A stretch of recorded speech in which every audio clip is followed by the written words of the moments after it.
Hi, it's me, your creative writing teacher. How are you this week? I wanted to talk for a few minutes about the book analysis. Your book analysis is not due till the end of the semester, where you can find the due date on the syllabus. I'm asking that you choose a book off of the book list that you'll see posted in our course. There's a book list of acceptable titles. You must choose a book from that book list. This is not the definitive list of all books that are amazing.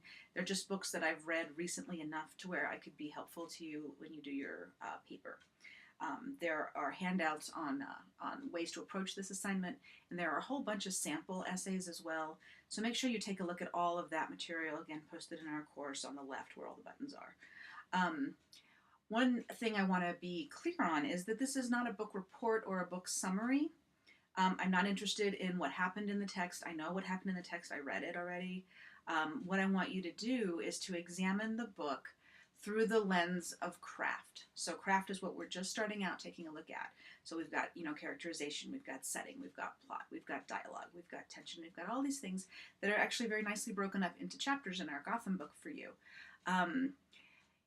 It would be, best, I think, to choose a single craft component. So say you wanted to explore one of the books through the lens of characterization. So you would take that text, you would read it. As you're reading it, you would highlight all sorts of things related to the ways that that author developed character. And then in the paper, you would tell me how that worked or how that didn't work. Again, take a look at those sample papers. They'll really be helpful to you. The only source that I want you to use is the actual primary source, which is the book itself. So don't look at any literary criticism, don't look at reviews, don't look at any of those sorts of things. This is really a relationship between you and the book that you've chosen. So you'll see it requires a works cited page, and there's lots of information about that as well. The only thing on that works cited page should be the book. That's it.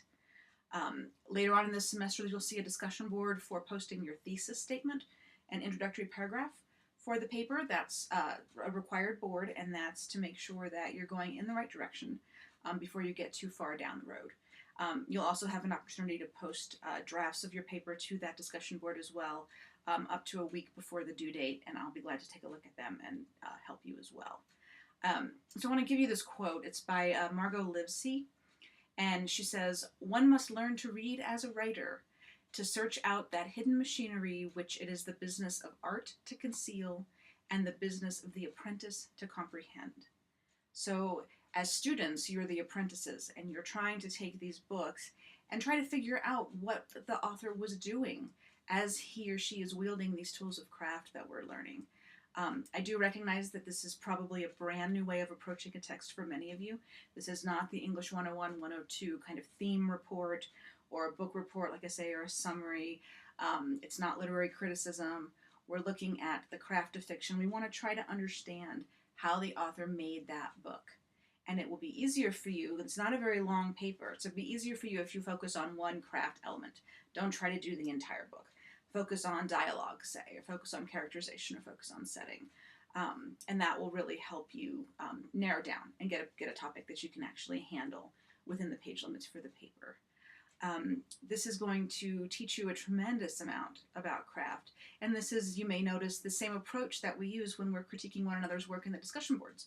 We're looking at the craft. How did the author do that? What did they do? Did it work? Why or why not? It's okay if in the book that you chose you don't think the author handled whatever your craft element is very well, but you need to tell me why. You need to tell me what he or she did, why you think they might have done it, and then why you don't feel it didn't work.